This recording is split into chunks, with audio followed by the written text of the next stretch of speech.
If you have a protein powder, then you need to try this recipe. It's actually super simple, but when I saw my fiance do it, I was like, man, it looks so good. How did you do it?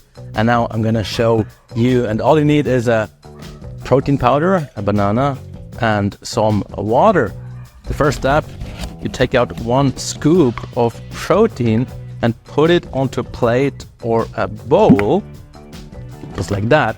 And now you need to be careful. You don't want to add an entire glass of water, but literally just a splash, just like that.